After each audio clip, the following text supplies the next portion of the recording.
At this time, we'll reconvene the budget workshop, and I need a motion to approve the agenda for tonight, which is the discussion of the general fund. Motion to approve. Is there a second? All those in favor of the agenda, raise your right hand. Thank you. This time, I'll turn it over to our county manager, Brian. Thank you, Mr. Chairman, members of the board. Look forward to working with you tonight on our first budget workshop. Just kind of to give you, with the board's blessing, how we kind of thought things would roll out tonight. We're going to essentially start at the beginning of the book. Our goal was to have some discussion about the pay and classification plan. We've got one item there that we want to discuss with you that we talked about with the map study. Anita's going to go over the revenue side, and then we'll get into the expenditure side. Throughout all that, if there are questions that come up, we're happy to answer them or find additional information you may need, or however the board so chooses to do that. We're here at your pleasure, and we'll provide for you whatever you need. So if we could start then with the board's permission to go to page 13. A little bit of change in how we showed the summary of authorized full-time positions this year that was recommended. Just to run down the line for you, you'll see some asterisks beside some of those numbers in the 2021 recommended. The first one you see is the double asterisk beside finance and the double asterisk at water department. That is an explanation of the bottom where the customer service has moved over to, from the water department, is now part of the finance department. That was done a couple years ago. And they show those positions, but the salaries are made up in different areas. So that's just a reminder of what that is. Under the health department, where we're showing 47 positions, you'll recall there's an asterisk there that shows that going into this year's budget, they did away with one position, but the board added 2 positions during the year, and then one of the part-time positions went to a full-time position. So that's where you see the change there. As you come further down in the sheriff's office, you see where it shows 89 positions. Those are 89 positions across the 3 divisions. They were originally at 102, and that's with the loss of the 13 SROs takes them to 89 under the recommended budget. And then under social services, you'll see 111, and that's down 4, and that is part of the ongoing process where when they have chore workers who retire, they're not filling those positions. I think it's been several years ago they came to the board and talked about that, and the board agreed that we would just contract those services moving forward. So they had 4 positions that were that folks that left, and they did not rehire those. We moved that to a contract service. So that is where you get this year with the recommended budget of 367, down from the 382 in the prior fiscal year. Any questions from the board? Any questions? Well, okay, on the sheriff's department, he lost 13 positions, right? Yes, sir. So if you look where we showed, instead of showing them in the individual divisions, we just showed the overall FTEs, which is what the board's responsible for. So they went from, you'll see down in the asterisk, it says 89 sheriff's office positions across the 3 divisions. That was 102 in last year's budget, less the 13 SROs that were taken out because of the change in service from the sheriff's office providing that to the private service. So that goes to 89. That's a total of 89. 111 minus the 13. But the year before that, Brian, the number was 107. It was 107. Yes, sir, it was. And if you need for us to go back, we can either add those up and give them to you, or you can write them in across the top if you want to. But I figured it was easier just to show it that way because those numbers can vary across those divisions as the sheriff moves those between his divisions. Well, but if you look at the numbers that are presented here, it was 65 in the sheriff's operations last year, and it's 60 in the coming year. Not in the upcoming year. We just showed it as 89 total. 21, 22, you did. Oh, Yes, sir. I see. We just showed it as an overall of 89 because there was a total of 102 across his entire department. All 3 of them. Yes, sir. Okay. So those, the board is responsible for setting the total number of FTEs allocated to the sheriff's office, and that last year was 102, and with the loss of 13 SROs, that now becomes 89. Okay. Okay. And, Cut 5 more positions just recently, right? Before budget? Chief Deputy is here, he can answer any of those questions, but my understanding is they had 5 folks they released. Okay. So it's down from 65 to 60. I'm not sure exactly where he stands right now with total numbers. Yeah, I'd like to get that. Okay. Okay. But we really don't care where he stands right now. We need to go to, is this thing working? Yeah, I'm sorry. We really don't care where he is right now. It's what the coming year is what we're considering. Yes, sir, that's correct. I mean, he has the authority under the existing budget and is funded through June 30th at 102. As of July 1, if you move forward with this budget, he will only be funded and have FTE count of 89. Well, this question is pertinent to this year's budget and maybe not what we're considering tonight, but does he still have new cars that he is ordering this year? There are, I think, and Charlie may have to help me, either 4 or 5 vehicles that were under this year's budget that purchase orders have been issued for, that the cars have been ordered, but due to delays with manufacturing, just like we have with everything else, I don't know that they've taken ownership of those yet. Hopefully we'll get them before. But if he's got 13 less employees, why are we still buying cars when we got a parking lot full of them back here? Yeah. Those vehicles, the orders for those vehicles were placed prior to that action being taken, is my understanding. The purchase orders were issued. We've committed to purchasing those vehicles from the manufacturer, and that was the standard, replacement of normal vehicles. Now, we have reduced in the sheriff's office budget, the recommended that we made to you, we did reduce some expenditures relating to vehicles because of those additional vehicles being there, being able to kind of pick through the best of the best. Do we have in our budget book this year a listing of the sheriff's vehicles and the mileage that's on those vehicles? We do not. In the budget book, we can certainly ask the chief deputy to provide. I make a request that the sheriff produce a list of vehicles as a part of his budget presentation with the mileage that are on those vehicles. So, I need a second. Second. Do we actually need a motion in a second? I mean, Charlie's here, and, I think that's been, okay. He says we'll get that. Well, I don't know why we don't vote on it. We actually need to, you need to roll We need the to, motion. is it? Yeah, and it's been seconded. Why don't All we right, vote? any question? All right, all those in favor, raise your hand. Is there any other question as it relates to full-time positions for the entire county, all departments? I think is where we're at on this sheet. You want to go to the next item? yes, sir, if appropriate. I'll take you to the salary plan that starts on page 15. This is the new salary plan. It was adjusted by the MAPS group that the board approved a month or two ago, that adjusted the rates and reclassified the grades. So you remember we used to have grades that were in the lower numbers. Now we're more matched up with the state on their grade system. You do have a new ticket, a new package that I laid on your desk that is color at the top.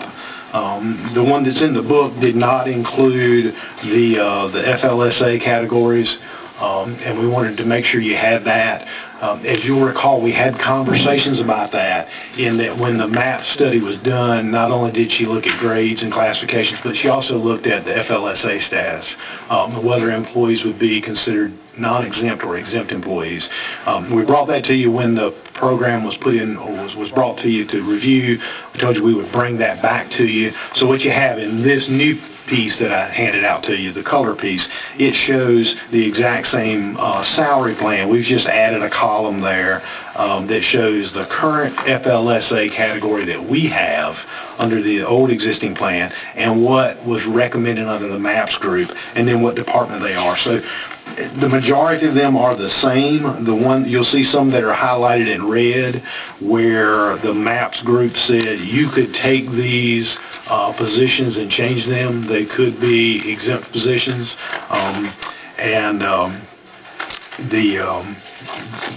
The majority of those are in the sheriff's office, and it's my understanding that several years ago, there was a direction by this board because of some issues with overtime and some payment that had to be made, that those positions were considered non-exempt positions. That's the way it was set up originally. She went in and said, well, you could make these higher command level positions exempt. Our recommendation is you leave it the way you did. Y'all did that for a reason, obviously. And so our recommendation to you is that you leave the current FLSA the way they are and not make any changes based on the recommendation from the MAPS group. Any questions of Brian as it relates to the handout that we just received on the salary plan?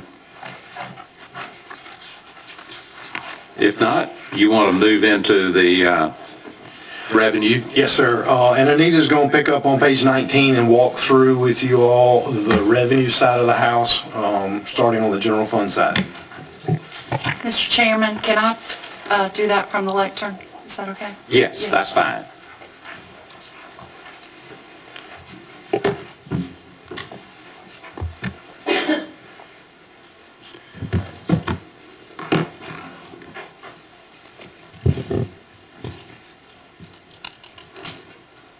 Do you have a handout that I'd like to give everyone? It's high for Chris.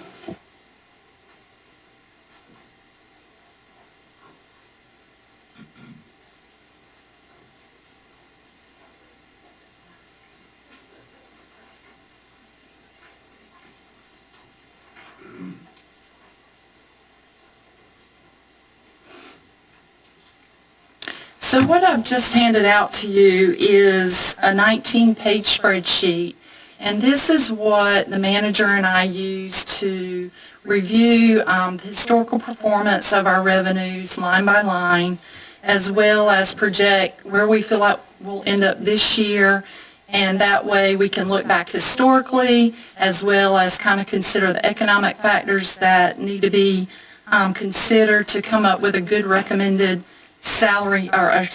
revenue number for next year. So I wanted you to have those details, mainly to know that we do look at this information line item by line item, just like we do when we go through the expenditure budgets with the departments. We look at it line item by line item to make sure that we've covered all of our bases there. And I will be referring back to this during the revenue presentation. I'll also be referring to, starting on page 19 in your book, the summary of general fund revenue. So we'll kind of just toggle back and forth between these two documents here. So as you all know, I've stood up here for at least the last year and talked a lot about sales tax and how we've been affected because of the pandemic, and also talk a little bit about ad valorem taxes every month. But you might remember me saying that ad valorem property taxes account for about 60% of our total general fund revenue. So by far it is our largest revenue, and so it's very important when we sit down and look at that revenue that we kind of peg that number right, because if we miss it, you know, it's going to have deep ramifications for us. And you also notice as you look at these numbers, they might slightly be recommended or estimated on the lower side. And we do that. That's how we do business. When we're looking at revenues, we want to make sure that we're really safe and conservative and that we don't overestimate our revenues, because we build, you know, our expenditure budget based on these revenues. And what happens is if you overestimate your revenues and you build an expenditure budget based on those, and those revenues don't come to fruition, that's going to get you in trouble. So if anything, we want to make sure we're on the low end on the estimate, and they come in better than we expect, so we can always add hopefully a little bit of fund balance at the end of the year. So based on that, we'll go to page 19 in your budget book, and I'll try to be brief because I know you've got a long night ahead of you. But starting with ad valorem taxes, property taxes at the very top, you can see we're recommending a number for next year of $38.162 million to be collected for property taxes, and you'll see a further breakdown of that in the chart at the very bottom of page 19. So the current year collections estimated for next year that would be the 2021 levy is the $37.5 million. And then we always have prior year collections because generally speaking, our collection rate is about 98%, give or take a tenth or so of a percent. And so in future years, we can always collect some of those back taxes that didn't get collected in the current levy year. So that's the $426,000 down there. And then also the penalties and interest usually average somewhere about $240,000 a year, bringing us to a total of $38.162 million.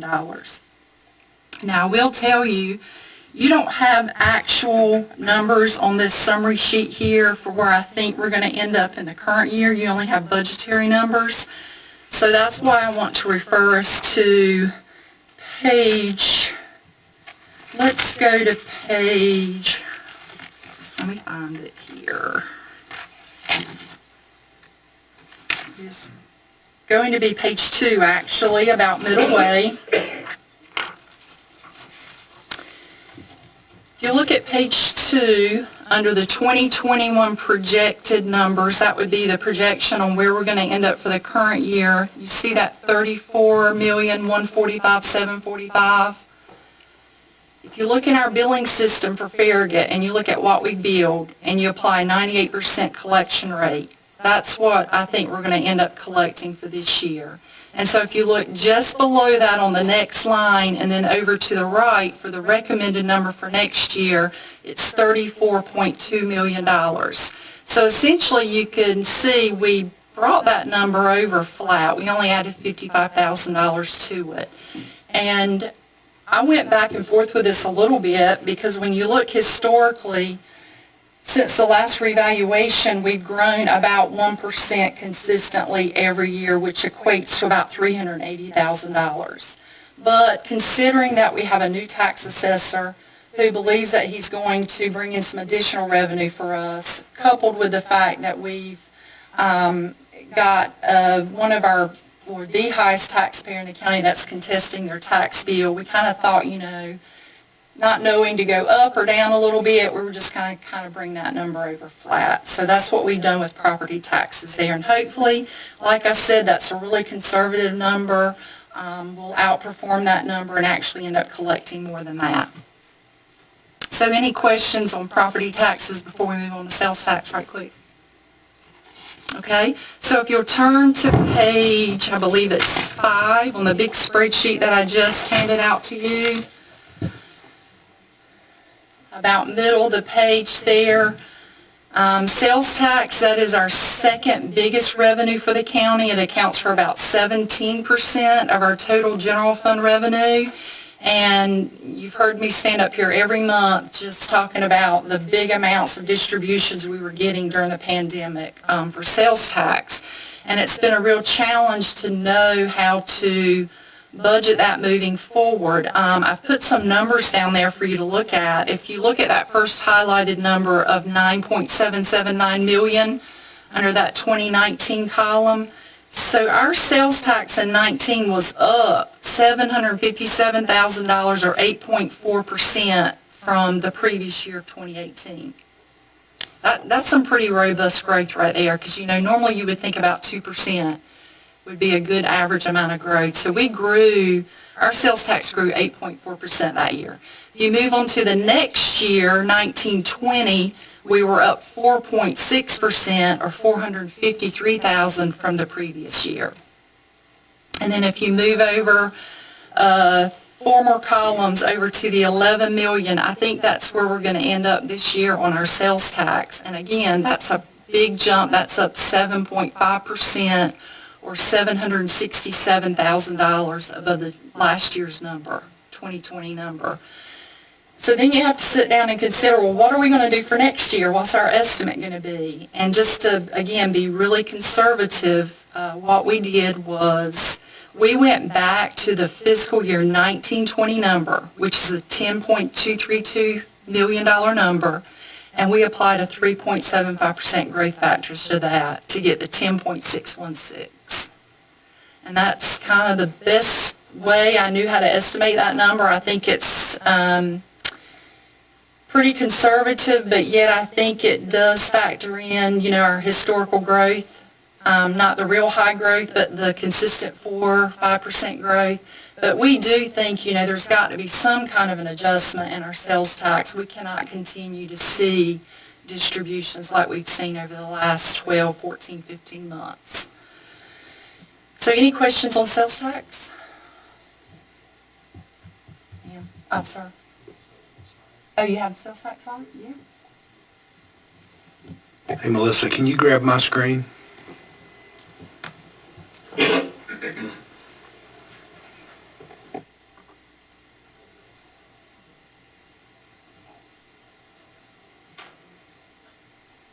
Yes, so the blue is the most recent, and you can see just how much higher is the dark blue, the very top one. You can just see it's such an outlier. And so with the budget number of 10.6 million, we've pretty much brought it back down to more of the green and the lighter blue number, which we would consider a more normal sales tax distribution for us. I think overall, the takeaway from this and what we look at is you see some general trends no matter what. A couple things. You see that we usually get a year-over-year increase. So if you look at the far left, whatever time you're looking at, you generally see that there's an increase every year in sales tax collections. Then you generally see that those trend lines follow each other kind of close. There's some years where, like during the Great Recession, things went squirrely. But because we receive sales tax revenues 3 months after the sales date, you see the big peak up there in March. Those were December sales. So everybody spends money in December. So you see that generally we get a peak of collections in March. And then you see a trough where it's the January, February collections because everybody's already spent their money in December and they're paying their credit card bills off at that time. So they're not spending a whole lot of money. So we generally see those trends, although they're spread out across the years. We see a little bit of a trend when folks go back to school. We see a little bit of trend at Christmas time and those kind of things. So generally that's the takeaway we look at is, are we generally looking along those same lines? And then the year over year, we're very fortunate in that year over year we see growth in that revenue stream. Okay, so moving on page 5 down at the bottom, our next revenue category that is other taxes and licenses. The big one here is on page 6 in that category, which is the county excise stamp tax. And we talked a little bit about this earlier. I believe it was in the planning session. But the real estate market's just going gangbusters right now. It's been doing that for almost, 8, 10, 11 months, almost a year now. And so we're projected this year, and Jennifer's confirmed that we're going to be probably at about $240,000 on that real estate transfer tax. And if you look at what we're recommending for next year, we have brought that number down because, again, we just don't really feel like this market can continue. There's going to be some kind of an adjustment. I don't know if it'll happen next year or when it'll happen. But again, just to be conservative, we brought it down to more of a more normal level like we saw in 2018 and 2020. Okay. Going down to our unrestricted intergovernmental revenues, we just have a handful of those. That is pretty flat from where we're going to end up this year to what we're recommending this year. Just a slight $10,000 difference, and that is in court costs, and that's simply because the court system has been shut down for a big part of the current year, and they're up and running again. We expect those revenues to come back to where they have been in the past. So the next, I believe it's 6 pages, will be the restricted intergovernmental revenues for both DSS and HELP. And this is where, when we talk about on the expenditure side, how much of their operations are county funded versus state and federal funds. And we say, well, for DSS, it's about 43%, and I believe for the health department, it's about 44%. That other 55% is coming from the state and federal government, and those are the revenues listed here over the next 5 or 6 pages. And I would say I don't know much about those. These come directly from those agencies, and if you were to have really in-depth specific questions about those, I'd have to refer to them to probably answer those. So that brings us over to page 14. And on page 14, we get down to the revenue category of permits and fees. Again, not much of a change in that. We're actually projecting a slight decrease in revenues of about $40,000 in that category, going from $396K to $353. And the main reason there are the concealed handgun permits. Traditionally, year after year after year, we've collected about $30,000 for those annually. It's going to be $60,000 this year. So at some point, everybody's going to have a gun, I guess, and that revenue's got to go back down. So we dropped it back down to $40,000. So moving on to sales and service, which carries us through page 16. You can see at the bottom of page 16, we're projecting about a $500,000 decrease there, and we can attribute that entire decrease to the COVID-19 fees. You'll see highlighted above there, that's $669,000 that we collected in this year. We have not projected any collections for that. Now, there may be some, but just not knowing what that number's going to be, we could always come back and amend the budget to account for those. But that number was provided by the health department, and they thought it was prudent to budget $0 there for next year. And then finally, wrapping up on page 17 and 18, we have investment earnings on the top of page 17. They have completely tanked, and this is strictly due to the Federal Reserve keeping the interest rates pretty artificially low. So we have really benefited greatly from that on the borrowing side by refinancing those 3 debt instruments and saving over $4 million over the next 20 years. But obviously the flip side of that is if you have money in the bank, it's at a very, very low rate, and we're not going to be realizing much in interest earnings. And I've budgeted $75,000 for next year, and you can see we're at an all-time high in 2019. We earned $523,000, so that's pretty significant. We went from $523,000 in interest earnings a couple years ago to I'm projecting $75,000. And finally, on our miscellaneous revenues, the main change there is the line item on page 18, the school resource officers. Before and in the current year, you can see we recognized a revenue there. That is a state grant that has traditionally flowed through the schools back to the county for the sheriff's office providing the school resource officers. But with the change in that program being moved to a contract, the schools would be keeping that revenue from the state to help pay the contract. So that's why you see zero revenue showing there for next year. And with that said, those are the revenues for the general fund. Brings us to a total recommended amount of $62,822,367 for next year. Any questions about revenues?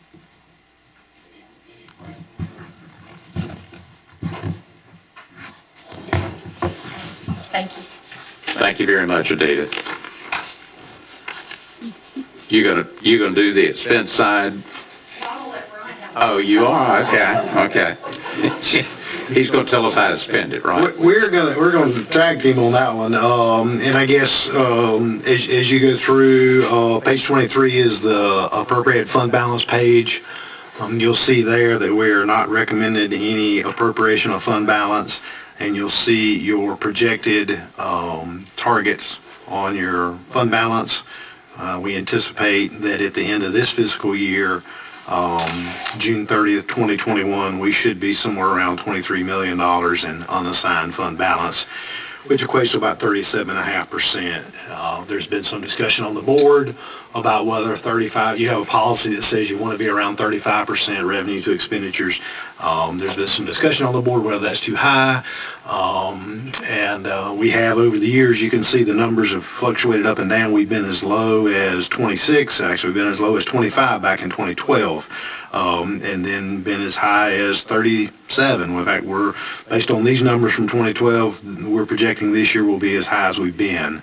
The latest was in 14 at 37.01. And of course, those numbers adjust based on what the budget is because it's a comparison of revenues to fund balance to expenditures as a percentage of expenditures. So that's certainly something for the board to consider.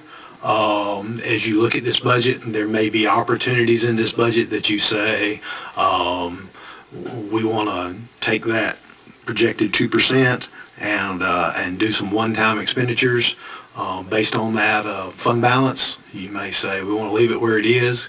From our side, we have always advocated to the board to maintain a strong fund balance simply because we do get reimbursements when we have disasters from FEMA.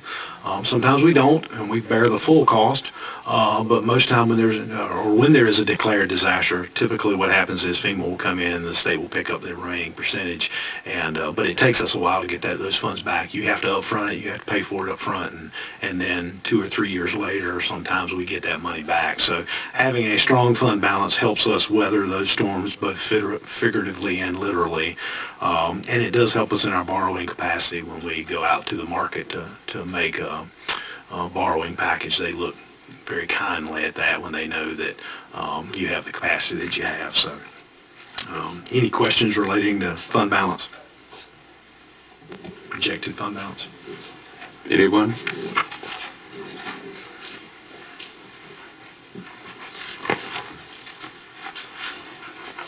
Okay. Then I guess what we can do is we can move into the expenditure side, if that's acceptable to the board. What we traditionally have done, and again, we're happy to do it any way you want us to do it, but you have on page 24, it was actually a page that was replaced in your book. I don't think it's numbered number 24. It's in between number 23 and number 25. It's the long page that shows the summaries. And what we have always shown is anything plus or minus 2%. We put an explanation out there, and we give you, we move all the way back to 2020 actuals. We show the original, we show the revised, what's projected, what was requested, and then what is recommended. So there's some, after department heads bring their budgets in, we go through them line by line, and there's discussion about whether we adjust up or down. So you'll see the actual requested, which is from the department head, and then you'll see what comes from our recommended budget. And then, of course, you'll see the comparison. We want to show apples to apples, so we look at a 2021 to a 21-22 original, and then we show that as a percentage, and then we show that we note out on the side. I'll actually start with you on page 29, if you would, in your book, just to give you the general overview of how the budget's put together. And again, I know we have a couple of new commissioners and want to make sure that they have all that, and of course as the public seeing that as well. So this is your budget for the governing body, the Board of County Commissioners. On every department in the budget that receives funds, we have a page like this, and first of all it says what is the department, and then there's an explanation of what that department does and how it's made up. And there you'll see it talks about the seven-member Board of Commissioners policy-making body, explains what it is that you as a body do. There's contact information on the top right, and we show the current members of the board and when their terms expire. And then down at the bottom of the page, we break it out under the big categories. We roll up personnel, benefits, operating, capital, and we have a total amount. And we go all the way back to 2019-20 to fiscal year 19-20. Then we show the original for 2021. We show what the amended is, and then we show what the recommended budget is rolled up. Then if you turn the page and look on the back side on page 30, you will see the individual line items that are associated with your budget, your departmental budget, that go and show 2018 actuals, 2019 actuals, 2020 actuals. So we give you 3 years back. Then we show you what they are as of 4/30/21. We show what the original budget was, what we project, what's requested, and then what's recommended. So that gives you the line item detail to see that. So every department that we have, every place where money is going, you'll see that discussion. Because, again, we talk about the budget being not only a financial document, but also an educational document so that people can pick it up and look at it and say, okay, I understand what this department or what this service does or what this office does, and I understand how they're funded, and I understand how that funding has changed over the years. So it gives the board a good opportunity to historically look at things, and it gives you the opportunity to debate policy on what it is you want to do and services that you may like, not like, want to do different things with. So, but in general, the way we'll go through it tonight with the approval of the board is we'll start on page 24, which is this legal sheet that essentially goes down each of those departmental expenditure lines, and we'll talk a little bit about what they are, what the differences are, and then the department heads are here tonight. If there's any detailed discussion that you'd like to get in, have some additional conversations with them, they're here tonight to have that conversation with you. So starting out with the governing body, you'll see there's about a 4.7% increase. That's related to professional services. We cut those back, and we're getting those back to the levels they need to be. That is a place where we pull money sometimes when you do grants and you do professional services. You remember last year we cut some things back to try to keep budgets really low, and so we are now trying to put those back where they kind of need to be and give you the opportunity to do those programs as you so choose to do. But overall, fairly flat, because if you look at the roll up on the front page, obviously personnel is actually down a little bit. That's because of the change in the health care. That changed that a little bit. That's tied to personnel and benefits, and then the operating piece, and then the total roll up. So what I'm going to do, if it's okay with y'all, I'm going to just roll through them, and if y'all say, wait, let's stop and talk about something, do that, okay? So I'll move on to the administration. Our budget is relatively flat. It's only 1.7% above, and you'll see on page 31 that the majority of that is related to personnel and benefits, related to the health changes, as well as retirement changes. As we've talked about, the state treasurer has made some adjustments in county contributions to the retirement system to make sure that fund stays solvent. It is well funded, in the 90% funded, and but he is making sure they've changed some of their in short, they've changed some of their anticipated, or they've changed their model. What in their model they said they would, for years and years, they said their return on their investment would be a certain amount, and it just never was. But back in the good old days when interest rates were a little higher, I remember them saying that when some of the treasurers were there, you just could go to the bank and put it in regular accounts and you'd get that much interest. Nowadays the interest is a lot less. There have been swings in the markets and they've taken some hits. So essentially when the rating agencies came to the state of North Carolina and looked at the retirement system, they said, we don't like your number. We're going to tell you what your number really should be. And Secretary, the state treasurer said, you're right. We should adjust that and try to make things a little more solid. Again, although they are not, they're in no danger. They are a very solid system, both on the local government retirement side and the state government retirement side. They just want to make sure that their numbers are right, so there's a little bit of adjustment there. So you'll see that across the board in all the departments, as well as the impacts of the pay and classification plan, the 2017 MAP study that the board approved a couple of months ago. So in general, moving to finance. As we move through the book, you'll see that finance is at 3.8%. Generally, that is related to the pay plan implementation.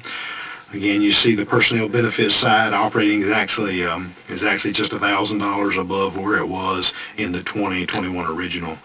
So all the overwhelming majority of that is related to personnel and benefits.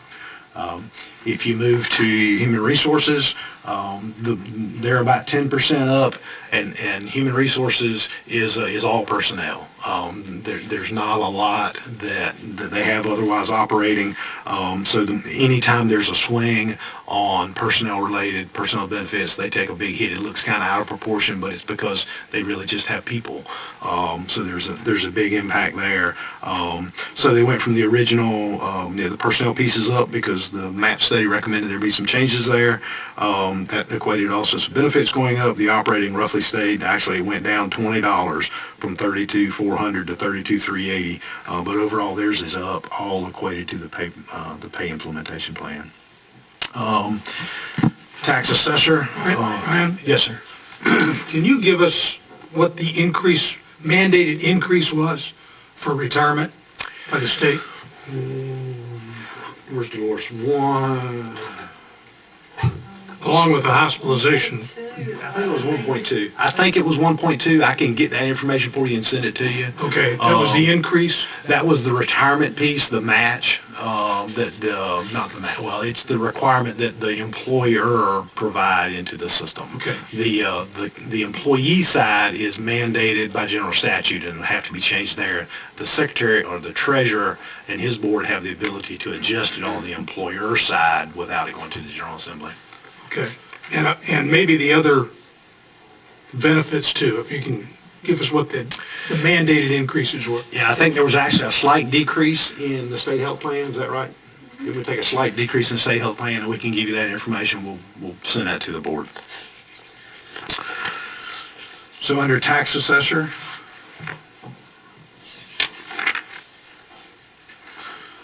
so in general, you see that was up about $79,000, 8.4%, and again, that is on the pay plan implementation. If you look at the operating side of that, it was up a little bit, but the majority of that is taken up by the pay and classification plan. And I think the tax assessor has some recommendations for you, and as he talks about, and when he comes up in his service expansion request, to talk to you about some things there. Finance does as well, and of course we'll get into those later. Any questions on the assessor side? Okay. On the collector side, again, that's up about 10.4%. Again, mostly related to personnel, to the pay and classification plan and the benefit piece. In general, you'll see they're only slightly up on their operating, and it would have been negligible if we didn't have the changes that were implemented under the MAPS group. Court facilities is down slightly. This is related to operating the court facilities, and you'll see there's been a decrease in utilities based on previous years. Our hope, now that there's some windows that you can't throw cats through in the courthouse, that maybe our utilities will get a little tighter over there and be a little better with the new windows that are in, and trying to, I think the board has consciously put money in place to develop and make sure the envelope of that building is strong, put a new roof on it, put new windows on it, replace the doors. Now our goal is to go inside and fix things. It's kind of difficult to start working on things on the interior when the roof's leaking. So I think that was a strong decision by the board to say, let's take a facility, let's fix it right, and then let's move on. And so that's where that is. But good news in that is slightly down. Moving on to elections, on page 43, you'll see that is slightly down, 1.6%. There's not a lot. As you know, the operating cost for the Board of Elections varies based on what elections are going on at the time, whether there are general elections, whether it's an even year or an odd year, based on what elections are going on, whether it's presidential year, whether they have how many primary or how many secondary, or if there is a secondary. What we typically have said in that is we do not anticipate a runoff, or a second, give me the right words on that one. A second primary, I'm sorry. We don't anticipate a second primary when we put the budget together, simply because we don't know. Typically that doesn't happen. Sometimes it does, but if it does, then we deal with it, and we may come back to you and say, we didn't anticipate a second primary, but we had one. Things change at the state level, and it depends upon how the elections go. But we don't do that, because otherwise, if we anticipated that every year, we would overfund the budget every year, and it just wouldn't make sense to do that. So we call that out clearly and say that's an unknown. If it happens, we did not account for it, and we will come back and adjust for it. So. Brian, on capital for the Board of Election, I realize we've got a capital fund for the voting machines. I'm assuming we have enough money in there to purchase the new equipment that was on display today. Yeah, that's just under 300,000. I think we were putting 55,000 in per year for 5. Yes, this should be the 5th year of a 5-year plan, $55,000 a year. So next year's budget will have the money to purchase the equipment. Yes, sir. Kelly was saying this afternoon that she has some additional grant money that's available to be able to do the machine that can do a recount for us like in 3 or 4 hours. It's my understanding a high-speed scanner where they could do that is needed. Thank you.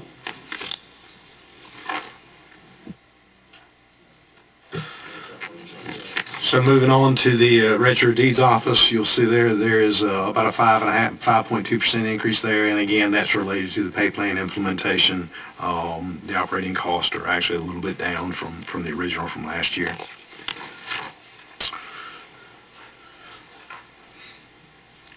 Facilities maintenance is up about 2.5%. That's due to increased cost of building supplies and contracts. Obviously, cleaning supplies are still in a high demand, and we're dealing with that market. The good news is, and I know that they recently put out an RFP, you probably saw that, for our contract services for maintenance and janitorial services. Those have come back in very favorably, and I anticipate that'll be coming back to the board probably at the July meeting. They've got to do some reviews and do some interviews, and but overall those numbers came back in really good, so we're very pleased with that. Moving to debt service. You'll see the debt service on page 49, and this gives you a really good indication of what debt the county holds, when it was when we took on that debt, how much we budget each year for that debt, what that debt is, whether it's general obligation school bonds where you are putting the county's taxing ability out there, full faith and credit, or whether it's an installment purchase where you're saying the collateral that the bank would take back if you defaulted on the note was the actual equipment or whatever it was you financed. You have the USDA installment that's being refinanced, and then different purchases and different things that are related to that, installment purchases. So you see what the interest rate was, what type it is, what we're budgeting in 20, or what we actually budgeted in 2021, what we're anticipating budgeting next year, and then what's in the 22-23 year. And then you'll see, what are the balances all the way up to 2025. And that is actually down 3.8%, a little over $100,000, and that is the result of the debt refinancing savings that have been realized over those refinancing packages. Mr. Manager, I'd like to make a comment about the debt service. At the time of publishing, we were in the middle, or are in the middle of finishing the third refinancing, which is the USDA loan. So we did not have the final amortization schedules on those, so we need to, when we're truing up the budget, we'll be doing an adjustment for the debt service on that. So currently in your book right now, we have the debt for the USDA loan as it stands before the refinancing. Now, you would think it would be lower, but you might remember me saying it's actually going to go up a little bit, and I know that sounds counterintuitive, but let me remind you why that is. So we knew we were going to have savings in the general fund from the GO bonds, refinancing the school GO bonds. But we knew that when we went to refinance the USDA loan, the LGC said, because you're going to refinance an existing governmental USDA loan with a bank loan, you've got 22 years left on that loan, but we're not going to let you refinance it for 22 years. We're going to only let you refinance it for 12 years. So essentially what we've done, it's still a great savings, it's still a lower rate, but we have cut 10 years off the term of that loan. We've accelerated that debt service to pay it off much quicker, which makes the annual loan payment a little bit higher, but still over the long run, when you compare what we would have paid under the old loan to what we're going to pay under the new loan, we're going to save about $800,000. And we intentionally did that knowing that that increase in that USDA debt was going to be offset by those GO or school bond savings. So our net is going to be about even, but we're going to have the loan paid off in 10 years sooner. I hope that makes sense. Okay?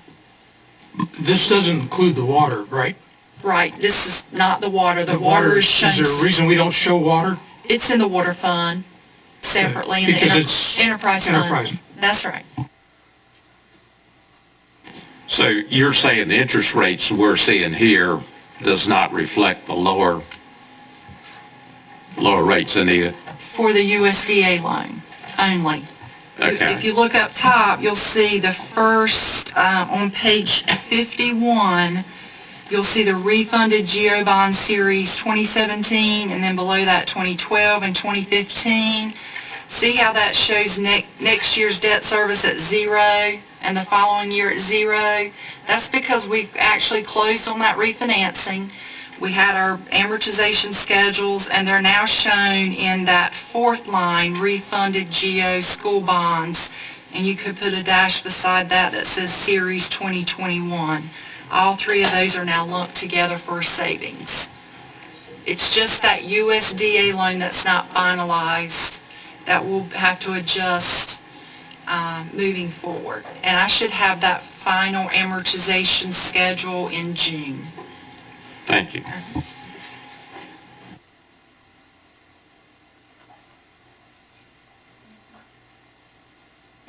So move into non-departmental on page 53.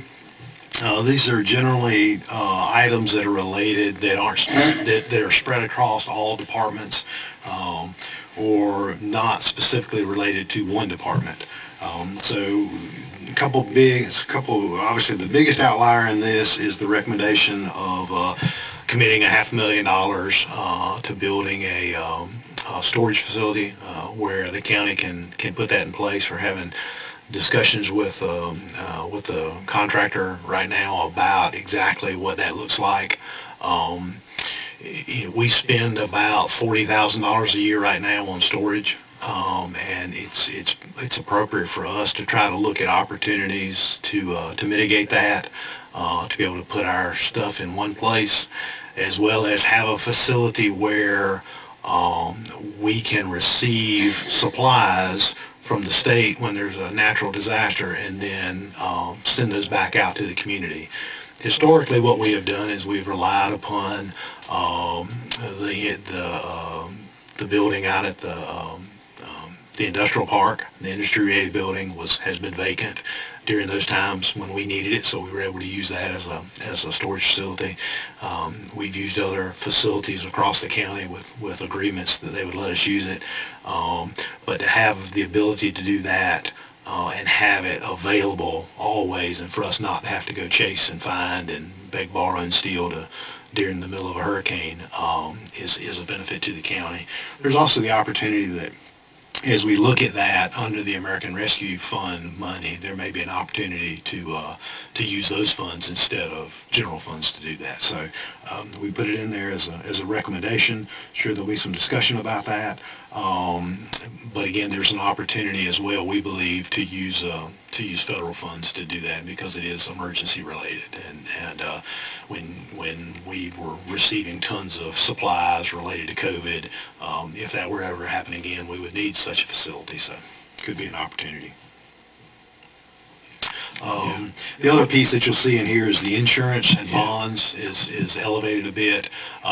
We have our insurance with the Association of County Commissioners under their risk pools. We have our workers' comp, and we have our property and liability. The property and liability in the pool itself, and Anita may want to speak a little more to this, has taken a fairly decent hit over the years with the hurricanes because they insure the majority of the counties across the state. And so they've had some increases related to those impacts. The good news is on that they've said that because of our rating related to our workers' comp, we've done a really good job of that. Our workers' comp is going to go down a little bit, so there'll be some offset there, but we are seeing an increase on the insurance side. You want to speak to? Okay. Okay, so moving to transfer of other funds, that's on page 50. Yes, sir. Can we go back to page 25? Yes, sir. Down at the bottom of the page, we have, down at the bottom, next to the bottom, we have the Healthcare Reserve Fund. What is that? Anita, you want to talk about that? Yeah, I believe we actually have a definition for that in the book. I'm going to try to get it right, so let's go to page 139, on your special revenue tab. So the Healthcare Reserve Fund, down the second for the last on the bottom of page 139. This fund is used to account for funds the county received when the trust accounts set up to account for trailing liabilities were closed years after the hospital was transferred to Vidant. So if you remember, I believe we received $3.5 million was the number, if I'm remembering correctly, and that was put in this reserve fund. The board subsequently voted to loan the general fund some of that money to complete some facility improvements. So I believe right now there's about $1.5 million sitting in that fund.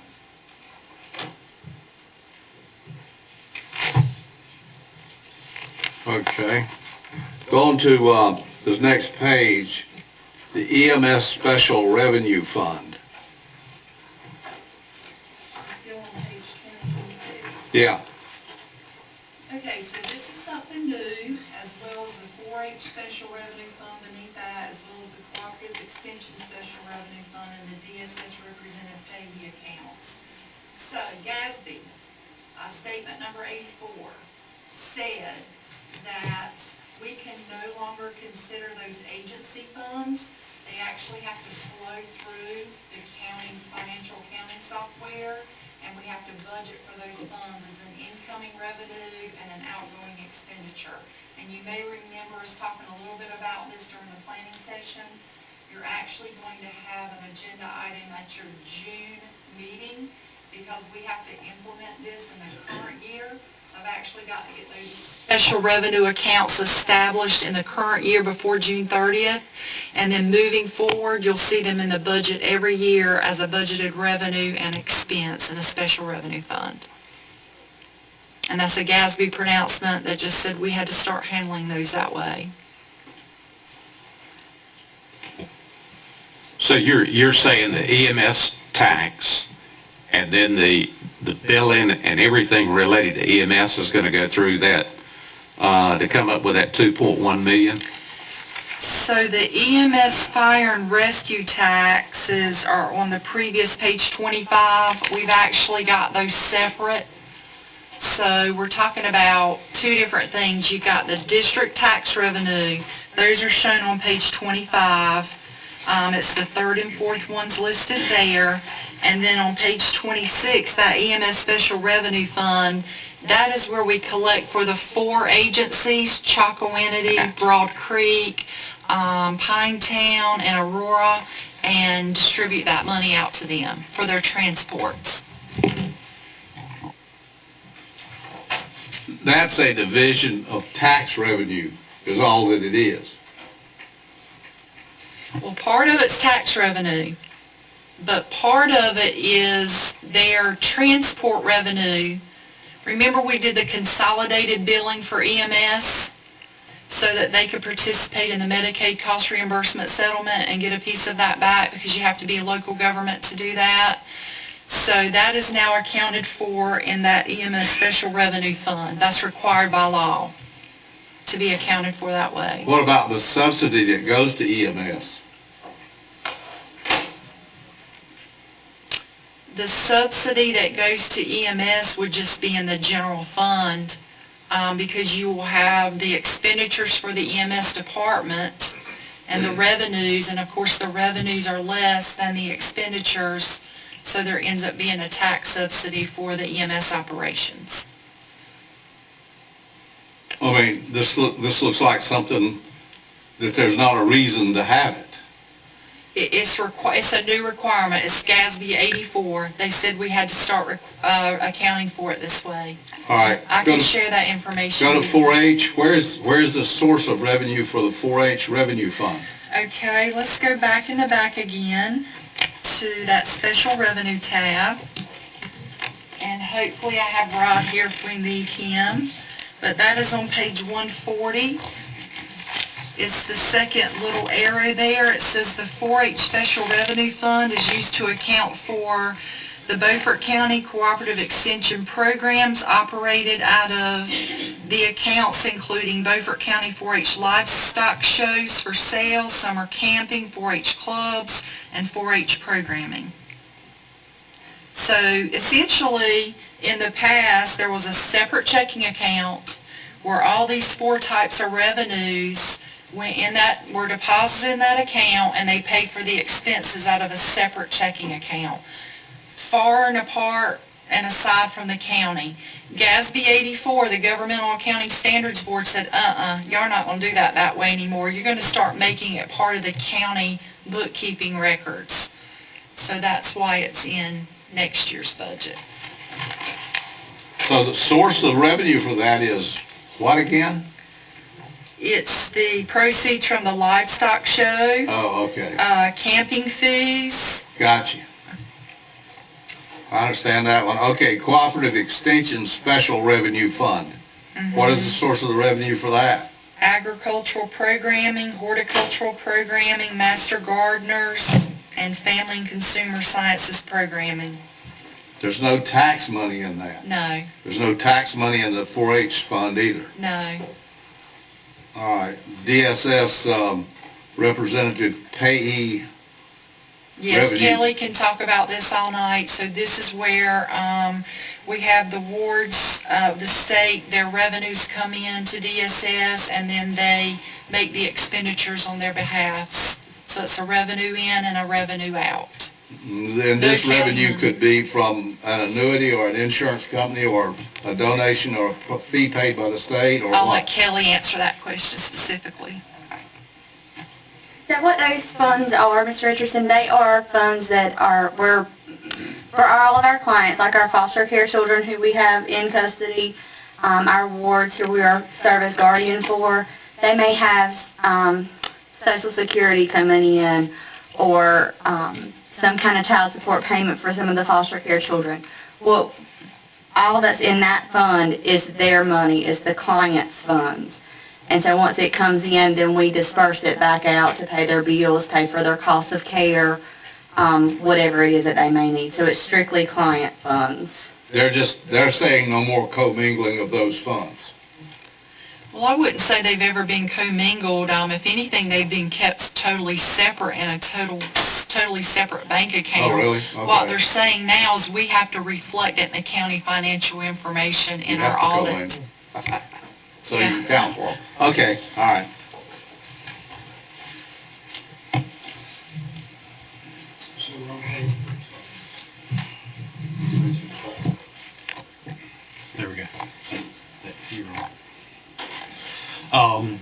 So we're on page 55 with transfers to other funds, and this is made up of where we move funds from the general fund to other funds. The reevaluation fund is a 8-year fund, 8-year commitment that you make every year. Excuse me, Brian. Anita? Thank you. Sorry. So this is where you set aside money by state statute to be able to fund your revaluation at the end of your 8 years. So that is where what you do is you anticipate what that cost is going to be for that revaluation. You divide it by 8 and you stick that money aside every year. So you're paying it forward to make sure that money is available. You're required to do that by law. Now, the tax assessor may come to you and talk to you about advancing. Don't want to take any of his thunder and don't know where he's going to end up on that, but he may talk to you a little bit about moving the revaluation cycle, advancing that a little bit instead of waiting 8 years, maybe moving closer. If you so chose to do that, then we'd have to advance additional funds of this to make that happen. There's $45,000 going to the Economic Development Fund. That's $35,000 less. What's made up in this fund was the $35,000 that's not in there this year was the commitment that the board made to the industry-ready building that was built. You had where you were committing funds to that. That's ended. So the remaining piece that's in there is $45,000. That's what we call the airport grant. As you'll recall, many years ago when the county got out of the airport business, there was an agreement with the city that the city would take over that and that you would look at a base level of, and you de-annexed. The airport essentially was originally in the city and the county, and the city agreed to de-annex the airport property and only have it be taxed by the county, just county taxes, as an incentive for people so they weren't having to pay both taxes out there.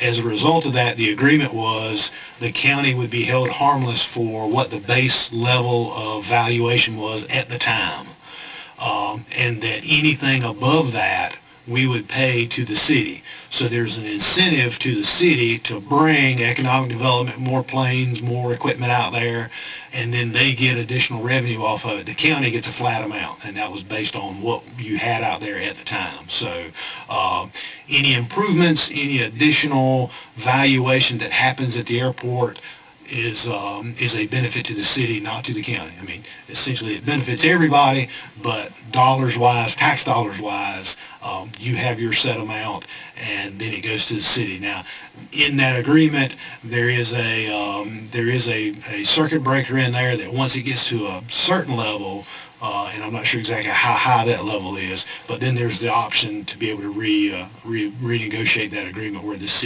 county may get some additional tax revenue off of it. But the way it is now, all additional tax revenue goes to the city because they're the ones who are at risk out there. There is 575, which is to the Facilities Improvement Fund. That's essentially the one penny that the board voted to set aside for capital improvements. You then see the $55,000 there for the last year of the voting machines, and so that's where that total is. So it is down. That line item is down, and that's based on the 35 that is no longer related to the Committee 100 agreement. And then you go to contingency, and this year we've recommended about $455,042 in contingency. In contingency. We look at that based on where we are with revenue over expenditures and essentially set that into contingency. It allows the board to look at that and do with it if they need it. Obviously, contingency cannot be spent without board approval, but it does allow us to go in and essentially say that's where we want to provide some contingency money from the board. There are some restrictions under the general statutes that you can't have, but a certain amount you can't load up the contingency line item, but that is 5%, and we're nowhere close to that because that would be $3.1 million based on the recommended budget, so we are well below that limit. But it is up a couple $100,000. So we'll move into social services, and again in our discussion with you all in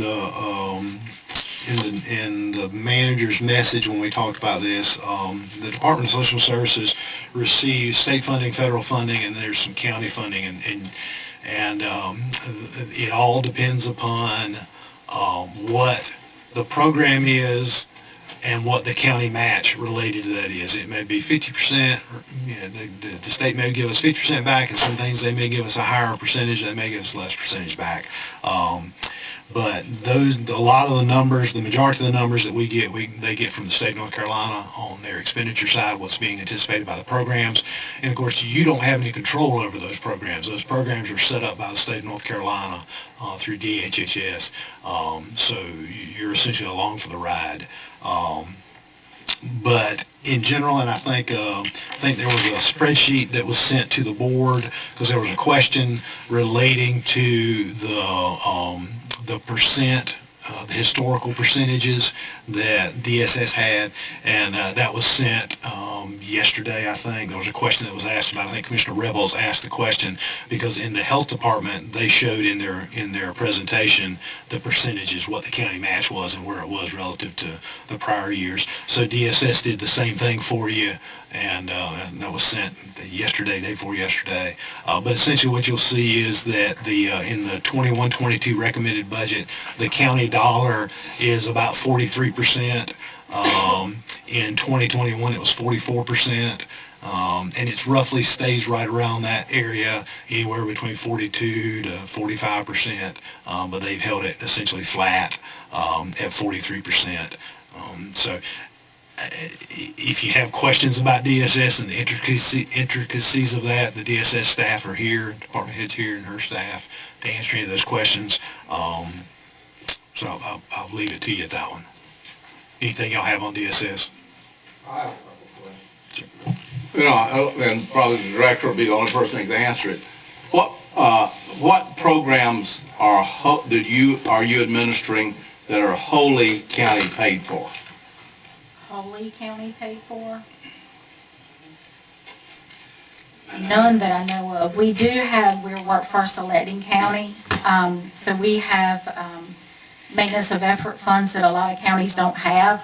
So the county is putting in funds towards that, but we have to meet maintenance of effort regardless. That's in the general statute. So that is county funds until we get to a certain level, and because we are an electing county, once we get to that level, we can go in and basically back out expenditures that we've charged to the county and reclassify them to federal funds.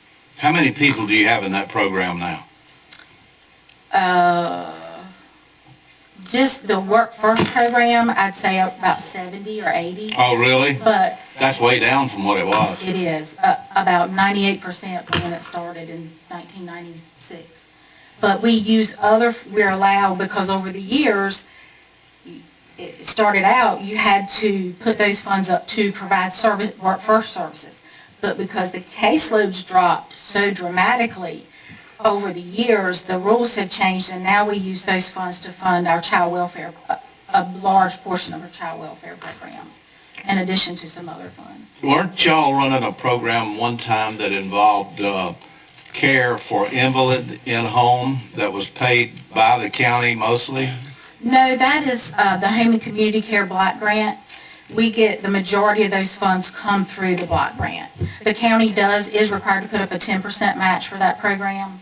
And we also administer the Community Alternatives Program, which is another, it's a Medicaid program that its purpose is to enable elderly and disabled individuals to remain in their home instead of going into a skilled facility. And of course, it's more economically beneficial to do that because long-term care facilities are... We get a grant for that too. Is that right? It's the Community Alternative Program. We bill Medicaid for that. You bill Medicaid for that. Okay. So all the programs that we currently have in Beaufort County are more or less mandated programs by either the state or the federal agencies. That's correct. And so HCCBG and the Home and Community Care Block Grant and the CAP program can be administered by another lead agency, so to speak, but it's my understanding Beaufort County has always been the lead agency for both of those programs. Okay, thank you. Any other questions of DSS? There was one more thing I'd like to add. before we could get, or there was a last minute change that we weren't able to get in the budget book, and it's related to that HCCBG program that Melanie was just speaking about. We actually got those numbers from the Mideast Commission just a week or so ago. So if you will look on page 70, we would actually like to decrease the contract services line. It's the very last line in that first group of expenditures. We'd like to reduce that by $10,000. I know it's not a big change, but it is a change that we, we got at the last minute, so we felt we need to let you all know as well. So we just want to reduce that line by $10,000, which will put it at $214,183.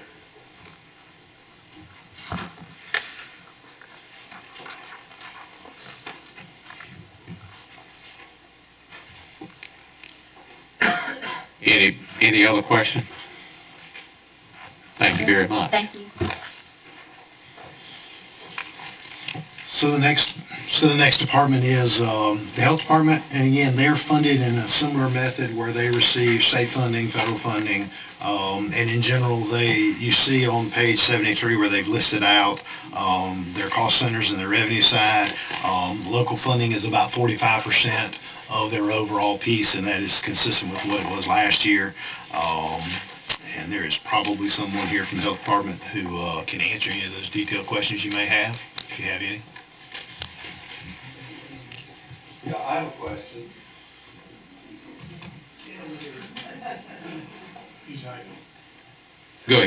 Go ahead, Hood. What programs are you administering that are not mandated by the state or the feds? Which program? Yes. Well,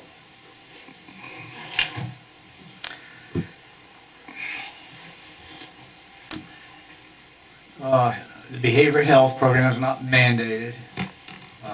Healthy living clinic's not mandated. I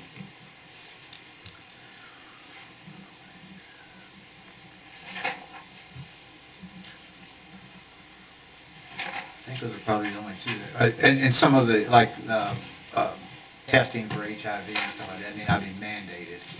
But the funds for those two programs, do they come from the county, or do they come from grants, or where do they come from? A little bit of both.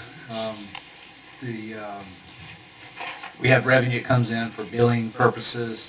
We have grants that cover it, and we have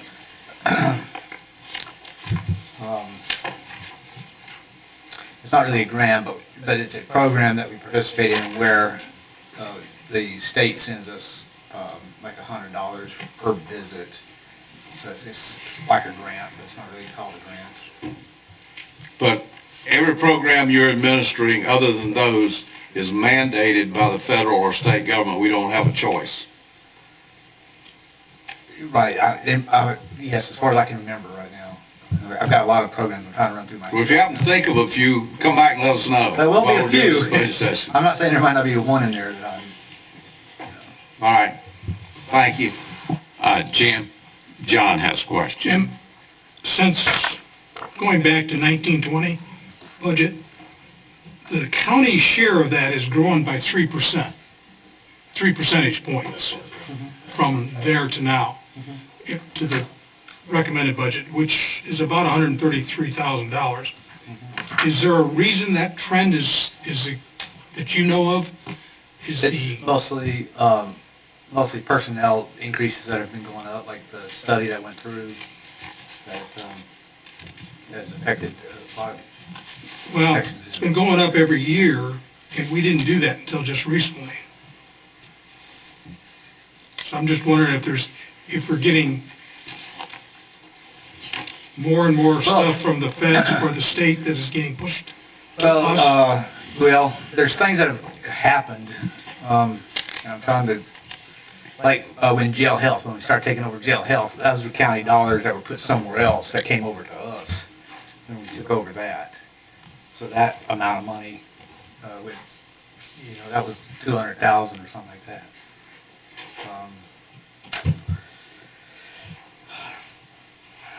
Well, if I can chime in on that, John, we've been approving he's been asking for a lot of salary increases and reclassifications and all of those go up. And that's where some of that increase is coming from on an annual basis. And I have another question, if you finished. The 3 nurses, the 24-hour nursing service that we're providing to 40 or 50 jail inmates, is that money in your budget, or is that money in the sheriff's budget? That's in my budget. That's on page 88, Hood. So that's in your budget. 3 full-time nurses. Who pays for the drugs and all those other things? That comes out of the sheriff's office. That comes out of the sheriff's budget. Sheriff's office, right. What about supplies and for the nurses, and We have that. you pay for your own supplies? Okay. Okay, it's about time to ask for another thing from the county on the expenses in the jail for medications, because at one time, those things were way up there. So I think probably we should ask for that for this meeting. We should ask the accounting to tell us on a monthly basis how much we're paying for drugs for inmates, prescription drugs, because at one time we were paying $100 a day for a couple of guys.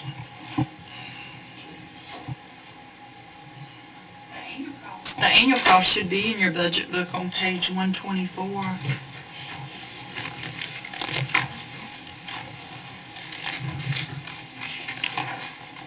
And the personnel cost is on page 88 under the health department. What line is that on? It's about 1/3 of the way down, inmate prescriptions. Yeah. $45,000 a year. And we're keeping about 50 people in there, about $1,000 a year per inmate for medications. You can straight line it that way. Sure you can. There's 40-something inmates, it's $1,000 a year, yeah. Okay, thank you. Any other questions of Jim while he's up there? Thank you. So the next department is Veteran Services, and that is up slightly. Again, that's a one-person department, so any changes that you have there are really reflective. It's only $2,700 up. It's 4%, a little over 4%, and that's related to some professional services, some professional development because we have a new person in there, and making sure that she has what she needs in getting that program running well. So. Area Mental Health and Transportation, this is where we provide funding to Beaufort Area Transit. You have the descriptions up there. We provide funding to the Developmental Center. This also includes the elderly and handicapped transportation money, the DOT grant. You have the agreement with Passages, and then the alcohol treatment, and Trillium, where that funding comes from. The part of that is from the alcohol sales that helps fund that. So, but those numbers are flat from prior year. So I take, yes, sir. Is it normally the elderly and the handicapped, do they still ride bats at no cost? There are different programs, I think, where they do shared rides, and then there are some where they ride. I'm sorry, I couldn't tell you the complete ins and outs of it. Wasn't it part of our transportation program designed when the elderly and the handicapped, wasn't it designed that they have ways to get around even if they didn't have any money? I think, was it set up like that back in the day? I'm not sure I can. That program used to be offered through DSS, and Melanie's very familiar with it. It's the same program. She can speak to it. So that's called the EdTap funding. It's about $40,000 a year. That used to run through DSS's budget. That has switched over to BATS, and they manage that funding. There's also some other funding they have, and I'm not an expert on it, but just rural operating funds that they receive. And then, of course, Medicaid patients. They transport Medicaid patients, and they can, there's no fee to the rider for that.